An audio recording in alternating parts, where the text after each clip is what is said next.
Ya, baik, shalom. Kita akan belajar malam ini dan tema kita hari ini adalah Kristus batu karang kita. Ya, ada lagu tua yang bilang, ya Yesus gunung batu keluputan, keluputan. Ada juga lagu yang bilang batu karang yang teguh, ya. Nah, lagu-lagu itu menyatakan bahwa sebenarnya Kristus itu adalah batu karang kita. Nah, Yesus Kristus dicatat di dalam Perjanjian Baru, dalam Injil-Injil Matius, Markus, Lukas, Yohanes, bahkan menjadi inti pemberitaan di dalam seluruh Perjanjian Baru. Tapi waktu Yesus setelah dia bangkit, dia membicarakan satu hal penting kepada para muridnya dalam Lukas 24. Coba kita lihat Lukas 24 ayat 27. Lalu dia menjelaskan kepada mereka apa yang tertulis tentang dia dalam seluruh kitab suci, mulai dari kitab-kitab Musa dan segala kitab nabi-nabi. Harus digenapi semua yang ada tertulis tentang aku dalam kitab Taurat Musa, kitab nabi-nabi dan kitab Mazmur. Dari kata-kata Yesus ini artinya bahwa Yesus itu ternyata sudah disebutkan, sudah dibicarakan di dalam semua kitab. Tidak tadi dikatakan di dalam kitab Musa, berarti Kejadian sampai Ulangan. Lalu kitab nabi-nabi, berarti semua Nabi Yesaya, Yeremia, Yeskel dan lain sebagainya. Di ayat 44 itu ada kata-kata kitab Mazmur. Mazmur itu adalah perwakilan dari kitab-kitab puisi di dalam Perjanjian Lama. Dengan kata lain sebenarnya Yesus bilang bahwa seluruh kitab Perjanjian Lama itu ternyata sudah berbicara tentang dia. Maka Yesus sebenarnya sudah ada di kitab Kejadian, Keluaran, Imamat, Bilangan, Ulangan sampai dengan Maliaki. Semua berbicara tentang Yesus. Hanya saja kitab-kitab itu berbicara tentang Yesus tidak eksplisit menyebut nama Yesus. Kadang-kadang ada yang jauh lebih eksplisit dengan menyebut Mesias. Tapi kadang-kadang Kristus muncul di sana lewat gambaran-gambaran atau hukum-hukum atau sistem-sistem korban atau bahkan binatang atau peristiwa. Ini di dalam teologi disebut sebagai tipologi. Di dalam tipologi itu ada dua macam di situ. Pertama ada dua unsur. Pertama unsur tipe dan kedua antitipe. Tipe itu gambaran, antitipe itu penggenapannya. Ya. Contoh misalnya ada anak domba Paskah di dalam Perjanjian Lama. Terus Yohanes bilang, lihatlah anak domba Allah yang menghapus dosa dunia. Dan itu menunjuk pada Yesus. Berarti domba Paskah di Perjanjian Lama itu tipenya. Sementara Yesus Kristus adalah antitipenya. Contoh lain. Di dalam Perjanjian Lama ada jabatan imam yang menjadi perantara antara Allah dan manusia. Tapi ternyata di dalam surat Ibrani dibilang bahwa Yesus Kristus itu adalah imam besar kita. Kalau begitu imam di Perjanjian Lama adalah tipe, Kristus adalah antitipenya. Ya, paham ya? Bisa ngerti? Ada gambaran, ada penggenapannya. Dan dia muncul di dalam banyak hal, banyak tipe. Dan salah satu tipenya itu adalah peristiwa-peristiwa. Saudara lihat di Bilangan 21 ketika dia bilang waktu orang-orang Israel ngomel-ngomel lalu datang ular pagut mereka sampai mati. Banyak yang mati. Lalu nanti di Yohanes pasal 3 dia bilang bahwa sama seperti Musa meninggikan ular di padang gurun, demikianlah anak manusia akan ditinggikan. Berarti peristiwa di Bilangan 21 itu tipe. Sementara Kristus yang ditinggikan adalah antitipe. Nah, ada banyak Perjanjian Lama kaya dengan tipologi-tipologi seperti itu.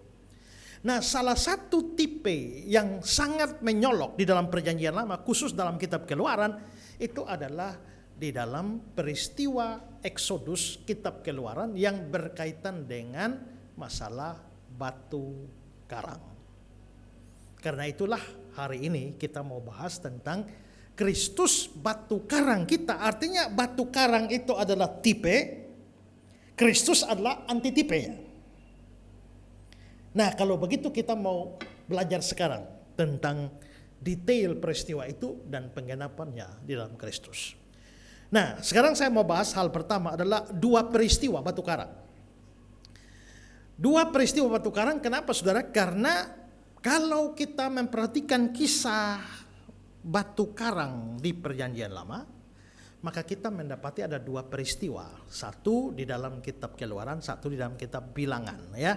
Nah, saya mau ajak kita melihat satu-satu. Pertama, peristiwa pertama terjadi di sebuah tempat yang namanya Rafidim. Nah, ini ada di dalam kitab Keluaran. Diceritakan bahwa setelah bangsa Israel diselamatkan dari Mesir dan mereka mulai masuk ke padang gurun, lalu muncullah banyak masalah di dalam pengembaraan mereka. Salah satu masalahnya adalah yang terjadi di Rafidim. Lihat Keluaran 17 ayat 1. Kemudian berangkatlah segenap jemaat Israel dari padang gurun Sin, berjalan ke tempat persinggahan, sesuai dengan titah Tuhan.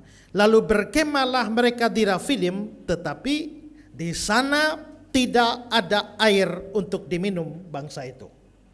Masalahnya adalah tidak ada air untuk diminum. Dan ini masalah besar untuk pengembaraan di padang gurun.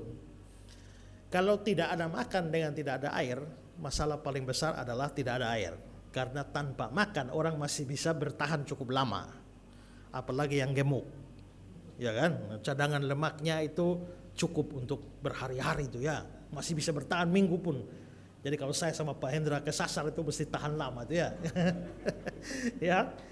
Nah, tapi kalau tidak ada air maka dengan segera itu akan fatal ya. Apalagi kita tahu secara ilmiah ya, 60% tubuh manusia itu terdiri dari air. Darah kita membutuhkan air ya.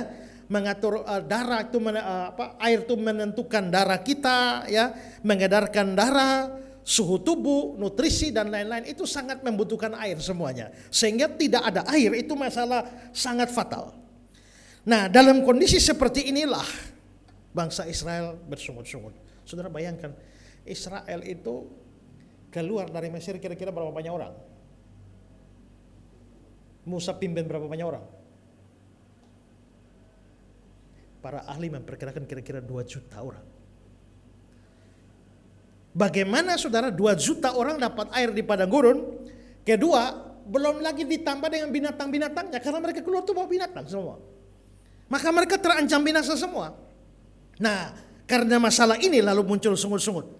Ayat 2 dan 3. Jadi mulailah mereka bertengkar dengan Musa. Kata mereka, berikanlah air kepada kami supaya kami dapat minum. Tapi Musa berkata pada mereka, mengapa kamu bertengkar dengan aku? Mengapa kamu mencobai Tuhan?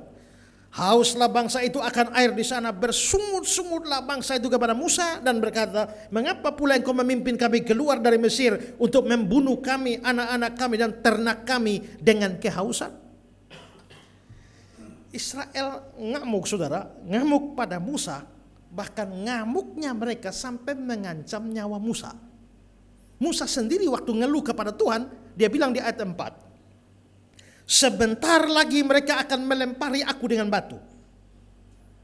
Bayangkan saudara, mereka mempersalahkan Musa sampai mau lempar Musa dengan batu. Dan saudara-saudara, ini menarik ya, bahwa bangsa ini sudah melihat mujizat terlalu banyak. Di Mesir mereka sudah lihat tulah-tulah di Mesir 10. Waktu mau keluar dari Mesir bahkan laut pun terbelah. Waktu mereka tidak ada makan, Tuhan kasih turun mana dari langit. Mujizat mereka alami. Sampai sekarang ketika masalah air, kenapa mereka tidak beriman bahwa kalau Tuhan bisa belah laut, Tuhan bisa kasih turun mana dari langit, kenapa Tuhan tidak bisa kasih air? Rupanya iman mereka terlalu cepat berubah dengan situasi yang ada. Ya. Nah, tapi bagaimana tindakan Tuhan? Ayat 5 dan 6. Berfirmanlah Tuhan kepada Musa, berjalanlah di depan bangsa itu, bawalah beserta engkau beberapa orang dari antara tua-tua Israel, bawalah juga di tanganmu tongkat yang kau pakai memukul sungai Nil, dan pergilah, maka aku akan berdiri di depanmu di atas gunung batu di Horeb. Haruslah kau pukul gunung batu itu, dan dari dalamnya akan keluar air sehingga bangsa itu dapat minum. Demikian diperbuat Musa di depan mata tua-tua Israel. Ada beberapa detail di sini. Pertama, saudara, Allah sendiri berdiri di atas batu karang. Coba lihat ayat 6.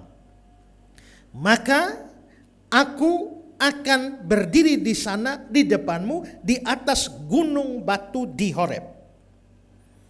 Tuhan sendiri berdiri di atas batu itu. Itu pertama. Kedua, Musa harus membawa tongkat, dan tongkat itu adalah tongkat yang dipukulkan ke sungai Nil sampai air ubah jadi darah. Ayat 5. Bawa juga di tanganmu tongkatmu yang kau pakai memukul sungai Nil itu. Jadi tongkat yang mendatangkan tulah di Mesir itu yang mau dipakai untuk mendatangkan berkat air bagi Israel. Yang ketiga, batu karang itu harus dipukul baru keluar air. Ayat 6.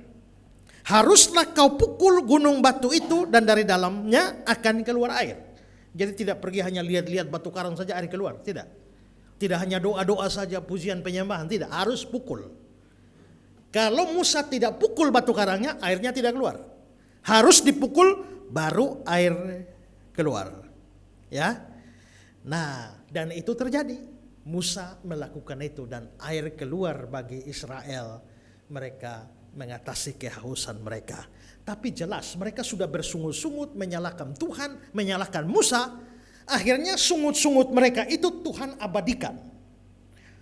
Cara bagaimana Tuhan abadikan sungut-sungut mereka dan kegagalan iman mereka? Caranya dengan memberikan nama tempat itu. Tadi nama tempatnya adalah Rafidim. Sekarang coba lihat ayat 7. Dinamainya tempat itu Masa dan Meriba. Masa dan Meriba ini bukan dua tempat. Satu tempat dengan dua nama. Pokoknya tempat ini namanya Masa dan Meriba. Masa itu berasal dari kata nasa yang berarti mencobai atau menguji. Artinya Masa adalah tempat pencobaan di mana Israel mencobai Tuhan Allah. Meriba itu dari kata rib yang artinya bertengkar. Sehingga tempat itu menandai bahwa Israel bertengkar dengan Musa. Biasanya untuk mengabadikan sesuatu orang kasih nama tempat ya atau nama jalan ya. Untuk mengingat dan menjadi mengingat Bung Karno maka jalan Insinyur Soekarno gitu ya. Mengingat Bung Hatta jalan Muhammad Hatta. Gitu. Atau tokoh-tokoh tertentu. Misalnya di saat itu ya ada Aula Endrogi, karena Pak Endrogi yang pertama kali melayani di sana, maka diberikanlah ini ya. Di sekolah-sekolah teologi tertentu mereka memberikan nama ruangan perpustakaan apa gitu ya. Jadi misalnya nanti kalau Pak Hendra sudah almarhum maka gedung ini namanya Gedung Hendra, ya toh? Ada hamba Tuhan lain lagi bapak gedung apa bapak gitu ya. Ya. Ya. Nah, kira-kira begitu sebagai memori untuk mengingat. Tapi di sini memorinya memori negatif untuk mengingat Israel mencobai Tuhan, untuk mengingat pertengkaran mereka, maka dikasih dua nama, Masa dan Meriba sebagai memori negatif. Dan nanti kita lihat sepanjang perjanjian lama ya, perjalanan Israel setiap kali dua nama ini muncul kembali sebagai memori negatif. Ulangan 6 ayat 16. Janganlah kamu mencobai Tuhan Allahmu seperti kamu mencobai dia di Masa. Ulangan 9 ayat 22. Di Masa kamu selalu membuat Tuhan gusar. Mazmur 106. Mereka menggusarkan dia dekat air Meriba. Mazmur 95. Jangan keraskan hatimu seperti di Meriba, seperti pada hari di Masa di padang gurun. Pada waktu nenek moyangmu mencobai aku, menguji aku, padahal mereka melihat perbuatanku. Ya, maka Massa dan Meribah tercatat sebagai memori negatif dalam sejarah perjalanan Israel. Nah, itu peristiwa pertama di Rafidim. Sekarang peristiwa kedua. Peristiwa kedua ini di tempat yang namanya Kades. Ini jaraknya 40 tahun. 40 tahun kemudian dari peristiwa di Rafidim, terjadi lagi peristiwa yang sama. Ya, peristiwa yang sama, mungkin itu sudah generasi yang berbeda. Mirip sekali dengan tadi di Keluaran 17. Sekarang lihat Bilangan 20. Pada suatu kali, ketika tidak ada air bagi umat itu, berkumpullah mereka mengerumuni Musa dan Harun. Bertengkarlah bangsa itu dengan Musa, katanya, sekiranya kami mati binasa pada waktu saudara-saudara kami mati binasa di hadapan Tuhan. Mengapa kamu bawa jemaat Tuhan ke padang gurun ini supaya kami dan ternak kami mati di situ? Mengapa kamu memimpin kami keluar dari Mesir untuk membawa kami ke tempat celaka ini, yang bukan tempat menabur, tanpa pohon ara, anggur, delima, bahkan air minum pun tidak ada? Masalahnya sama, saudara, dan menyedihkan bahwa generasi pertama sudah gagal, sudah dikasih memori negatif dengan nama Massa dan Meribah. Ternyata generasi berikut juga tidak belajar dari itu, dan mereka mengulangi hal yang sama. Tapi cara Tuhan menanganinya kali ini sedikit berbeda dengan cara pertama. Cara pertama tadi apa? Suruh Musa bawa tongkat, pukul batu karang itu. Tapi sekarang solusinya Bilangan 20. Tuhan berfirman kepada Musa, ambillah tongkatmu itu, tongkatnya masih sama. Engkau dan Harun masih sama, kakakmu, harus menyuruh umat berkumpul. Katakanlah di depan mata mereka kepada bukit batu supaya diberinya air. Demikianlah engkau mengeluarkan air dari bukit batu itu bagi mereka dan memberi minum umat itu serta ternaknya. Coba ke slide sebelumnya. Saudara lihat, katakanlah kepada bukit batu itu. Jadi suruh ngomong aja ya. Bedanya dengan pertama apa? Yang pertama harus pukul baru keluar air. Yang kedua ini tidak pukul, tidak usah pukul. Cukup ngomong air keluar. Ya. Beda ya. Ini saudara perhatikan perbedaan ini, sebentar akan saya jelaskan, ini sesuatu yang menarik di situ. Tapi saudara-saudara, Musa rupanya naik pitam gitu ya. Jengkel juga terhadap bangsa yang tegar tengkuk ini.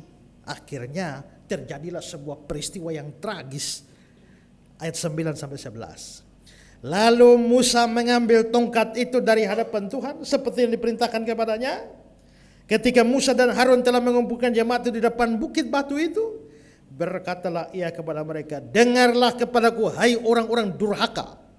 Apakah kami harus mengeluarkan air bagimu dari bukit batu ini? Sesudah itu Musa mengangkat tangannya lalu memukul bukit batu itu dengan tongkatnya 2 kali. Maka keluarlah banyak air sehingga umat dan ternak mereka dapat minum. Saudara, dalam hal ini Musa membuat kesalahan yang fatal. Minimal ada 3 kesalahan Musa. Pertama, Musa pukul batu itu padahal Tuhan hanya suruh ngomong. Ya, tapi Musa pukul batu itu. Jelas-jelas dia melanggar apa yang Tuhan perintahkan. Yang kedua, kesalahan kedua lebih fatal. Coba kalau sudah pukul, ya sudah salah, tapi pukulnya 2 kali lagi. Lihat ayat 11 tadi. Memukul bukit batu itu dengan tongkatnya 2 kali. Ya, next. 2 kali. Pukul 1 kali saja sudah salah. Ini pukulnya 2 kali lagi. Salahnya double. Dan yang ketiga, coba lihat. Apakah kami harus mengeluarkan air bagimu? Next slide-nya. Apakah kami harus mengeluarkan air bagimu? Kami ini siapa? Musa dan Harun. Yang keluarkan air itu sebenarnya siapa sih? Tuhan kan? Tapi apakah kami, pekerjaan yang harusnya pekerjaan Tuhan, dia menyebutnya sebagai pekerjaan dia bersama Harun abangnya. Maka ini sebenarnya adalah pengambilan kemuliaan Allah untuk diri sendiri. Dan ini kesalahan yang besar. Seorang penafsir yang namanya Gordon Wenham, dia bilang begini: 3 unsur pelanggaran Musa saling berkaitan dan tidak bisa dipisahkan. Dia tidak mentaati perintah spesifik Allah, memukul alih-alih berbicara. Dia melakukannya 2 kali, menunjukkan amarah yang tidak terkendali, dan dia mengucapkan kata-kata yang memuliakan dirinya sendiri alih-alih Allah. Ketiga unsur ini bersama-sama membentuk pelanggaran yang serius terhadap kekudusan Allah di depan seluruh umat Israel. Nah, kesalahan Musa itu Tuhan anggap fatal, sehingga akhirnya Tuhan bilang Musa tidak boleh masuk ke tanah Kanaan. Bilangan 20 ayat 12, kamu tidak akan membawa jemaat ini masuk ke negeri yang akan kuberikan kepada mereka. Menyedihkan sekali, Musa yang begitu capek, lelah dengan segala macam perjuangan, frustrasi dengan bangsa yang tegar tengkuk ini, gara-gara ulah mereka, Musa yang tidak bisa tahan diri, pada akhirnya tidak diizinkan Tuhan masuk. Hukuman itu terasa begitu keras, tapi Tuhan tetap tegas. Dalam ayat 12 alasannya diberikan, karena kamu tidak percaya kepadaku dan tidak menghormati kekudusanku di depan mata orang Israel. Itu masalahnya. Tuhan memandang pelanggaran Musa serius, dan karena itu Musa, pemimpin rohani itu, tidak diizinkan, hanya bisa melihat saja dari gunung Nebo. Selain itu ada masalah lebih serius dalam pelanggaran Musa yang akan saya jelaskan nanti. Tapi di sini kita bisa melihat bahwa itulah 2 peristiwa di dalam sejarah perjalanan Israel yang berkaitan dengan batu karang. Oke. Tadi saya jelaskan bahwa peristiwa ini sebenarnya adalah tipe. Antitipenya itu adalah Kristus. Karena itulah maka poin kedua ini akan saya bahas adalah Kristus itu batu karang kita. Saudara, kalau batu karang yang cerita di dalam kitab Keluaran dan Bilangan tadi ya, apakah benar itu adalah tipe dari Kristus? Kita tidak sedang mengarang-arang. Kenapa? Karena Rasul Paulus sendiri menyatakan itu secara eksplisit. Mari kita lihat 1 Korintus pasal 10. Ini kata Paulus ya, aku mau supaya kamu mengetahui saudara-saudara bahwa nenek moyang kita, berarti orang Israel itu ya, semua berada di bawah perlindungan awan, tiang awan itu ya, dan bahwa mereka semua telah melintasi laut waktu mereka masuk laut Tebrau. Untuk menjadi pengikut Musa, mereka semua telah dibaptis dalam awan dan dalam laut. Mereka semua makan makanan rohani yang sama. Makan mana? Sekarang lihat ayat 4. Mereka semua minum minuman rohani yang sama, sebab mereka minum dari batu karang rohani yang mengikuti mereka, dan batu karang itu ialah Kristus.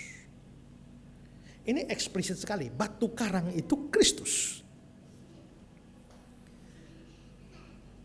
Ini menegaskan bahwa memang peristiwa batu karang yang tadi saya ceritakan itu gambaran Kristus.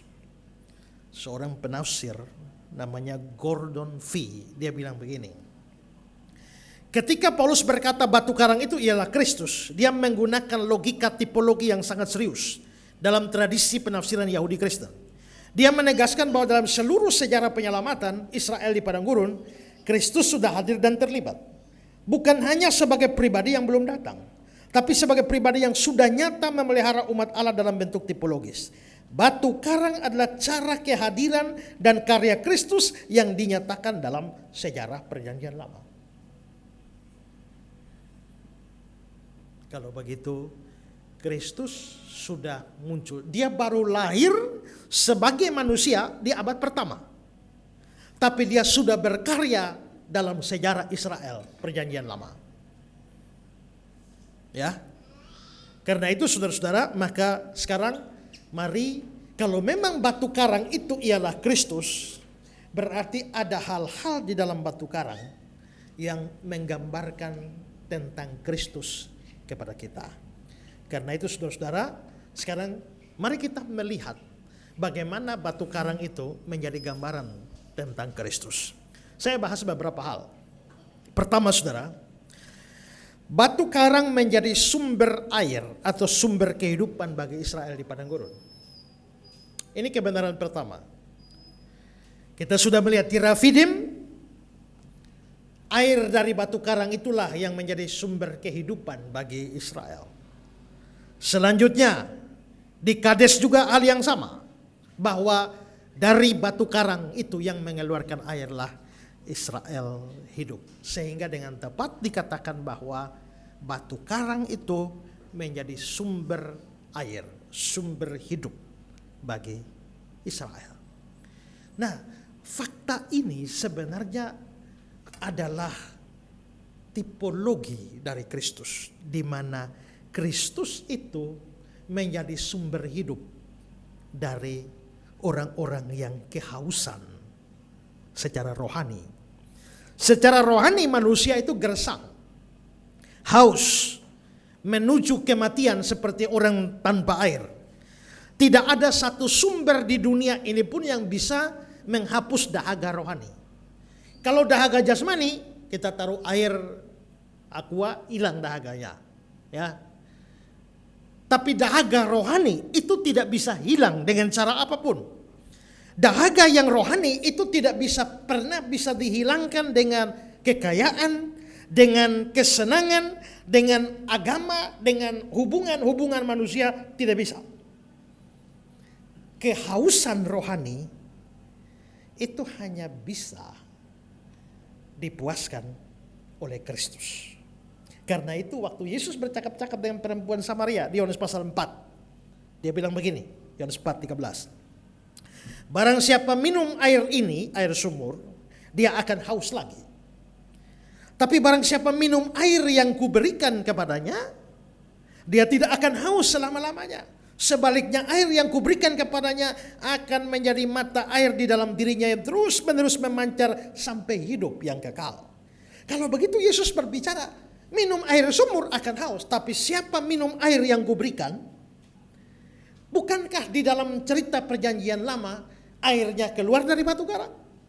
Kalau sekarang Yesus bilang aku memberikan air, berarti dia batu karang itu. Sama seperti batu karang perjanjian lama menjadi sumber kehidupan bagi Israel di padang gurun. Begitulah Yesus menjadi sumber kehidupan bagi semua manusia yang dahaga. Yohanes 7. Yesus bilang, barang siapa haus, baiklah dia datang kepadaku dan minum. Barang siapa percaya kepadaku seperti yang dikatakan kitab suci, dari dalam hatinya akan mengalir aliran-aliran air hidup. Sama seperti di padang gurun, batu karang adalah satu-satunya sumber air hidup. Maka begitulah Kristus adalah satu-satunya sumber air hidup yang dapat memberikan kepuasan terhadap dahaga jiwa manusia. Leon Morris. Seruan Yesus dalam Yohanes 7, barang siapa haus baiklah dia datang padaku dan minum, adalah seruan yang secara sadar menggemakan gambaran batu karang di padang gurun. Seperti batu karang menjadi satu-satunya sumber air kehidupan bagi Israel yang haus di padang gurun, demikianlah Kristus menyatakan dirinya sebagai satu-satunya sumber kehidupan yang sejati bagi jiwa manusia yang haus tidak berdaya. Air dari batu karang memberi hidup jasmani yang sementara, air dari Kristus memberi hidup kekal yang tidak pernah berakhir. Kalau begitu, saudara-saudara, batu karang gambaran Kristus. Kristus sumber kehidupan. Itu pertama. Sekarang yang kedua, batu karang itu ditentukan dan dipilih oleh Allah sendiri. Saudara, ketika Israel tidak ada air, Tuhan mau mengeluarkan air dari batu karang, tapi batu karang mana yang mengeluarkan air? Tuhan yang tentukan. Ayat 6, Keluaran 17. Haruslah kau pukul gunung batu itu. Gunung batu yang mana? Yang Tuhan tunjuk. Berarti tidak semua gunung batu keluarkan air. Hanya gunung batu yang ditunjuk oleh Tuhan, ditentukan oleh Tuhan Allah, itu yang bisa keluarkan air. Maka demikianlah Kristus. Kristus memberi hidup kepada dunia yang berdosa, itu bukan kebetulan, karena itu ditentukan oleh Allah. Lihat 1 Petrus 1 ayat 20. Dia, Yesus, telah dipilih sebelum dunia dijadikan. Dipilih untuk apa? Konteksnya dipilih untuk menjadi juru selamat. Maka Kristus jadi juru selamat, dia tidak angkat diri sendiri. Ditentukan, dipilih oleh Allah. Sejak kapan? Sejak dunia dijadikan. Roma 3 ayat 25. Kristus Yesus telah ditentukan Allah menjadi jalan pendamaian karena iman dalam darahnya. Kristus itu ditentukan. Nah, karena batu karang itu sumber satu-satunya hidup, Allah yang menunjuknya, maka ini artinya Kristus itulah satu-satunya sumber hidup rohani kita, dan dia dipilih, ditentukan Allah. Allah tidak menentukan 3, 4, 5 batu karang untuk mengeluarkan air. Hanya satu batu karang, dan itu menunjukkan bahwa hanya satu yang Tuhan Allah tetapkan untuk memberikan hidup.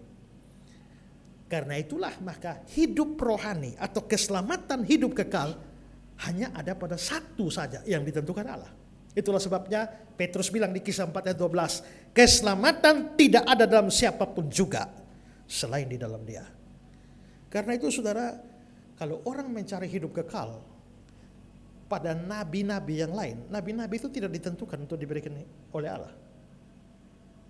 Cari di guru agama lain, itu tidak ditentukan Allah. Allah hanya menentukan satu, dan yang ditentukan itu Yesus. Itulah sebabnya kalau di dalam Yesus dapat hidup, di luar Yesus tidak ada. Sudah di dalam Yesus, loncat keluar, kamu tidak dapat hidup. Baik-baik jadi Kristen, jadi mualaf, kamu gak akan dapat hidup. Karena yang ditentukan Allah itu cuma satu.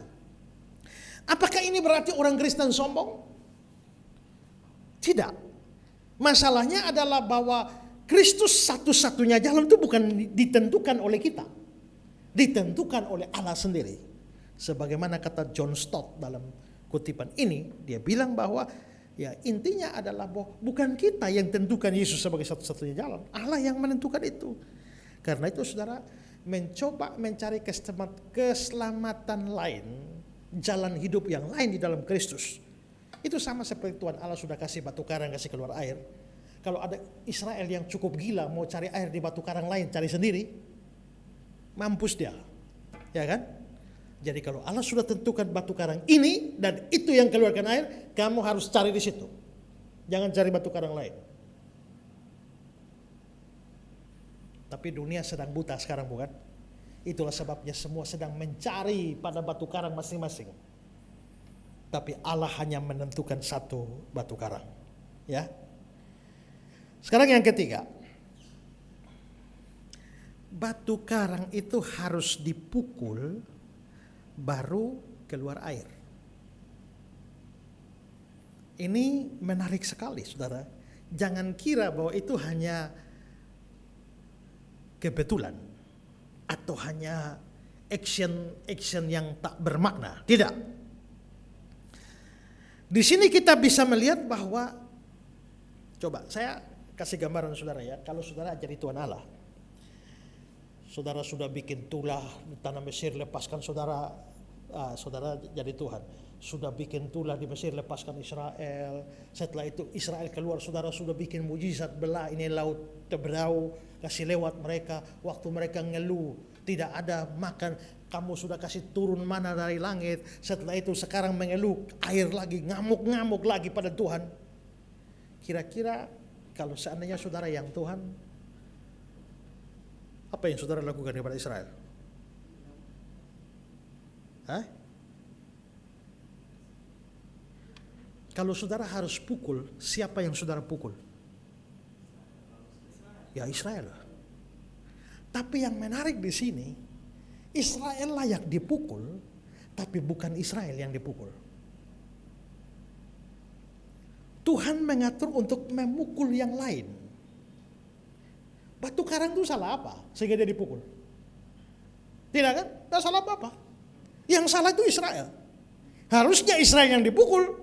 Batu karang tidak salah, tidak bisa dipukul. Tapi yang tidak harus dipukul malah dipukul. Dan yang harus terima pukulan tidak dipukul. Di sini kita mulai melihat satu prinsip substitute di sini. Penggantian di sini. Ya. Tapi ada hal yang menakjubkan di sini. Perhatikan ayat 6. Maka aku akan berdiri di sana, di depanmu, di atas gunung batu itu, haruslah kau pukul gunung batu itu. Sekarang saudara lihat ya. Musa harus pukul gunung batu. Tuhan berdiri di mana? Menurut ayat ini. Tuhan berdiri di mana? Tuhan di atas gunung batu itu. Musa pukul apa? Jadi kalau ini gunung batunya, Tuhannya di sini. Kalau Musa pukul gunung batu, pukul siapa sebenarnya? Kayak pukul Tuhan ya. Berarti Tuhan yang menentukan harus ada pukulan. Seandainya Tuhan muncul secara fisik di sana, maka pukulan itu sebenarnya kena pada Tuhan sendiri. Dan ini satu gambaran yang luar biasa, bahwa pihak yang menetapkan untuk memukul adalah pihak yang dipukul. Ini mengandung suatu kebenaran kristologis yang sangat dalam. Seorang penafsir, Douglas Stuart, berkata, pernyataan Allah bahwa dia akan berdiri di atas batu karang yang akan dipukul adalah salah satu detail tipologis yang paling kaya dalam seluruh kitab Keluaran.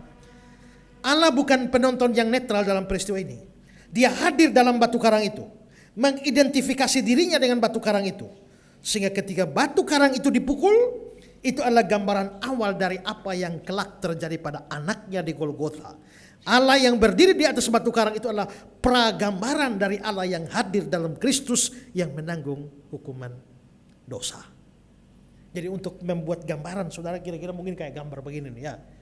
Jadi di gunung batu itu Allah berdiri di sana dan pukulan itu mengenai dia. Ini gambaran kristologis. Kenapa? Karena Kristus bukankah dia Allah sendiri? Tadi dikatakan bahwa dialah batu karang yang mengeluarkan air. Tapi sebelum itu, dia sendiri adalah Allah yang berdiri di sana. Dan dia harus dipukul. Ya, pukulan yang mengeluarkan air itu, itulah gambaran bagaimana dia dibuat menderita. Yesaya 53 menggambarkan tentang nubuat Yesus menderita. Coba saudara lihat. Tetapi sesungguhnya penyakit kita yang ditanggungnya, kesengsaraan kita yang dipikulnya, padahal kita mengira dia kena tulah, dipukul dan ditindas Allah. Tapi dia tertikam oleh karena pemberontakan kita. Dia diremukkan oleh karena kejahatan kita, ganjaran yang mendatangkan keselamatan bagi kita ditimpakan kepadanya, oleh bilur-bilurnya kita jadi sembuh. Saudara, di sini kita bisa lihat itu berarti bahwa pukulan pada batu karang itu mempunyai gambaran yang sangat jauh sampai perjanjian baru, bahwa pada akhirnya pihak Allah sendiri dalam hal ini adalah anaknya yang adalah Allah yang harus dipukul di atas kayu salib. supaya darinya, dari pukulan itu keluar air yang memberikan kehidupan bagi dunia. Luar biasa bukan? Sekarang yang keempat, batu karang itu hanya boleh dipukul satu kali. Ini yang tadi dalam peristiwa kedua di Kades. Bilangan 20 ayat 8, katakanlah kepada bukit itu supaya diberinya air. Hanya katakan, tidak boleh pukul. Salahnya Musa, bilangan 20 ayat 11, dia memukul bukit batu dengan tongkatnya 2 kali. Saudara, sekarang gini, kalau dipukul itu gambaran Kristus yang disalibkan. Kenapa batu tidak boleh dipukul 2 kali? Karena kalau memukul batu 2 kali, itu sama dengan menyatakan bahwa Kristusnya dipukul 2 kali. Kristusnya disalibkan 2 kali. Dan itu salah.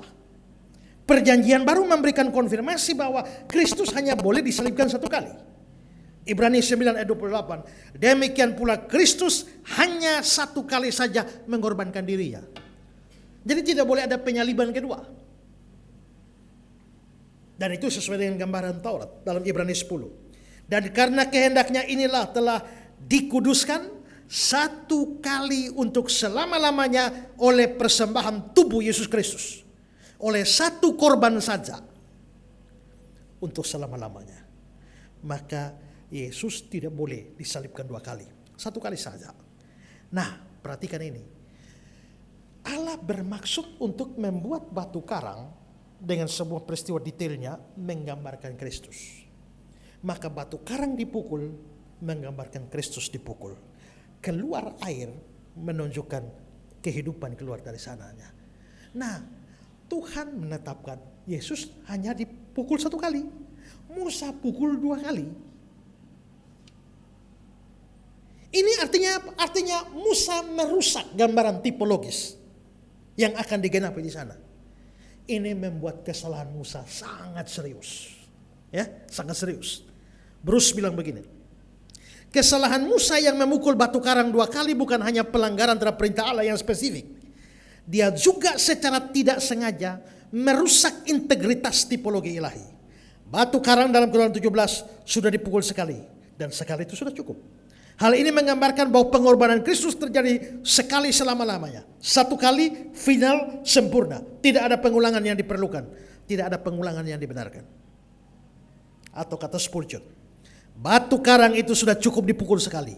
Memukul untuk kedua kalinya seolah berkata bahwa pengorbanan itu belum cukup. Bahwa penderitaan Kristus perlu diulang. Tapi salib hanya terjadi 1 kali. Sekali sudah cukup selamanya. Mereka yang mengajarkan bahwa korban Kristus harus diulang-ulang dalam altar atau mezbah telah melakukan kesalahan yang sama dengan Musa di Meribah. Menganggap seolah-olah pukulan yang pertama belum menyelesaikan semuanya. Padahal di salib Kristus sudah berseru, sudah genap. Kalau begitu, kematian Kristus 1 kali saja sudah cukup untuk menebus semua manusia. Maka tidak perlu ulang-ulang. Dan saudara, kalau gedung ini harus dibersihkan dan saya sendiri sudah bersihkan semuanya betul-betul bersih. Ngapain saudara datang untuk bersihkan lagi? Kalau saudara datang untuk bersihkan lagi, saudara sama dengan tidak percaya saya, sudah bersihkan semua. Ngapain kamu mau tambah bagianmu? Tidak, Kristus sudah selesaikan semua. Karena itu saudara, kalau ada saudara, Kristus sudah selesaikan semua dengan menebus semua, membayar lunas semua hutang dosa kita di atas kayu salib. Kalau ada di antara saudara yang datang dan saya mau rajin berbuat baik supaya dosa saya ditebus, itu sama dengan kamu tambahkan lagi apa yang sudah diselesaikan oleh Kristus. Ketika kamu berpikir bahwa saya harus berbuat ini supaya selamat, saya harus berbuat itu supaya dosa diampuni, saya harus lakukan ini supaya dosa saya diselesaikan, itu kamu menambah apa yang sudah diselesaikan oleh Kristus. Itulah sebabnya keselamatan itu tidak perlu ditambah dengan perbuatan baik kita sedikit pun. Karena Kristus sudah selesaikan. Perbuatan baik kita berfungsi untuk urusan lain, tapi tidak berfungsi untuk pembayaran hutang dosa kita. Maka di sini kita lihat sesuatu yang luar biasa, bukan? Bahwa Kristus akan dihukum oleh Allah, dipukul oleh Allah. Satu kali sudah digambarkan sejak dari 1500 tahun sebelumnya. Sekarang yang ketiga. Bagaimana menerima kehidupan dari batu karang itu? Tadi dalam 2 kasus itu, mereka kalau tidak ada air mati. Lalu batu karang dipukul, keluarkan air. Bagaimana supaya Israel tidak mati? Kalau batu karang sudah dipukul dan air sudah mengalir, tapi Israel tidak mau minum, tetap mampus juga kan? Maka caranya adalah kamu harus mau minum air yang keluar dari batu karang itu, baru kamu bisa hidup. Nah, hal yang sama juga terjadi. Karya Kristus sudah selesai di atas kayu salib. Dia sudah mati, tidak perlu diulang lagi. Tapi apakah otomatis menyelamatkan saudara? Tidak. Kematiannya mengeluarkan air hidup. Dan itu baru bisa menyelamatkan kalau kamu mau minum air itu. Yohanes 7:37. Barang siapa haus, baiklah dia datang kepadaku dan minum. Minum ini artinya apa? Minum ini artinya percaya. Sehingga walaupun Kristus sudah mati, tapi orang tidak mau percaya kepada dia, gak bisa hidup. Donald Carson bilang begini. Seruan Yesus dalam Yohanes 7. Barang siapa haus, baiklah dia datang minum. Menuntut respon aktif dan personal. Datang dan minum adalah gambaran iman yang hidup. Bukan sekedar pengetahuan tentang air, bukan sekedar kekaguman terhadap sumber air, tapi tindakan nyata meminum air itu. Demikian iman pada Kristus bukan sekedar pengetahuan tentang Kristus, kekaguman terhadapnya, melainkan penyerahan diri yang nyata kepadanya sebagai juru selamat. Kalau air sudah keluar dari batu karang, lalu ada satu orang Israel bilang, luar biasa, tapi nggak minum, mampus juga kan? Saya kagum sekali dengan air itu, tapi tidak mau minum, mati juga. Maka air yang keluar itu tidak hanya dipuji-puji, dikagumi, tapi harus diminum. Begitu juga orang hanya kalau kagum pada Kristus saja tapi tidak percaya kepada dia, gak bisa selamat. Saudara tahu tokoh politik India, Gandhi? Gandhi itu adalah seorang yang sangat mengagumi Kristus. Dan bahkan dia jadikan Kristus itu adalah teladan dia. Ya, teladan dia. Bahkan saya membaca di dalam kamarnya Gandhi ada gambar Yesus di sana. Ya. Dan Gandhi sangat menyukai sebuah lagu, Ku Pandang Salib Tuhanku. Gandhi berkata bahwa orang yang paling bijaksana di dalam dunia ini adalah Yesus Kristus. Tahukah saudara bagian mana yang paling dikagumi oleh Gandhi dari ajaran Kristus? Khotbah Yesus di bukit, Matius 5 sampai Matius 7. Tapi sayangnya Gandhi tidak pernah jadi Kristen. Kenapa? Sebuah kisah mengatakan, Gandhi ini kan orang India kulit hitam. Pada waktu itu Inggris berkuasa di sana dalam penjajahan itu. Satu kali Gandhi karena tertarik dengan Kristus, dia coba datang ke gereja. Tapi itu gerejanya orang Inggris yang kulit putih. Begitu dia datang mau masuk, orang bilang, mau apa gereja? Oh, ini bukan gerejanya kulit hitam, ini gereja kulit putih. Kalau kamu mau gereja, cari di sana. Lalu Gandhi bilang, kalau ternyata dalam Kristen juga ada kasta, sama seperti Hindu, kenapa saya harus jadi Kristen? Dan Gandhi akhirnya berbalik dan dia tidak pernah jadi Kristen sampai dia mati. Dan Gandhi pernah berkata, kalau melihat Kristusmu, aku mungkin sudah jadi Kristen. Tapi karena melihat kamu, aku tidak jadi Kristen. Ya. Dia kecewa dengan hidup orang Kristen. Dia pernah berkata, seandainya semua orang Kristen hidup seperti Kristus, India sudah lama jadi Kristen. Kata Gandhi. Dengan kata lain, saudara, Gandhi mengagumi Kristus, tapi tidak pernah percaya dan terima Dia sebagai juru selamat. Mungkin banyak orang di dunia ini yang kagum pada Kristus. Dia guru hebat, tokoh berhikmat, pemimpin hebat. Tapi itu sama dengan orang yang lihat air luar biasa, amazing, ya, kagum luar biasa, tapi nggak minum, mati juga. Dan banyak orang Kristen dalam gereja itu sedang mengagumi Kristus, tapi mereka nggak pernah sungguh-sungguh percaya. Itu tidak akan selamat tuh.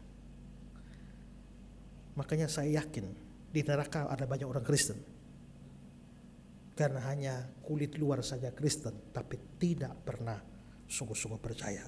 Semua orang yang sudah betul-betul percaya Yesus sebenarnya adalah orang-orang yang sudah meminum dari batu karang itu. Lihat ayat 4, 1 Korintus 10. Dan mereka semua minum minuman rohani yang sama, sebab mereka minum dari batu karang rohani yang mengikuti mereka. Batu karang itu ialah Kristus. Saudara, apakah Israel layak mendapatkan air itu? Tidak. Mereka bejat tuh, keras kepala. Mereka tidak layak mendapatkan air itu. Apakah mereka usaha untuk dapat air? Tidak. Mereka tidak gali sumur, tidak bikin saluran irigasi, tidak melakukan sesuatu apapun. Kalau begitu, air yang diberikan pada mereka itu sama sekali bukan jasa mereka. Murni dari Tuhan. Begitulah keselamatan dan hidup yang diberikan melalui Kristus. Itu murni dari Tuhan, tidak ada campur tangan kita sedikit pun. Maka Roma 3 ayat 24 bilang, dibenarkan dengan cuma-cuma. Ya, next ayatnya. Ya, dibenarkan dengan cuma-cuma. Efesus 2 bilang, itu bukan hasil usahamu, itu bukan hasil pekerjaanmu. Maka keselamatan murni adalah pemberian Allah. Karena itu saudara, maka pastikan bahwa kita betul-betul meminum. Wahyu 22 ayat 17, marilah.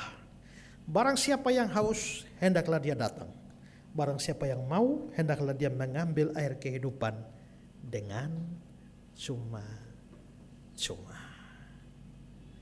Ya, pastikan semua minum air itu ya. Sekarang terakhir, ini hanya tambahan. Ada fakta yang menghibur dari batu karang ini. Dan ini yang disebutkan Paulus dalam ayat 4 tadi.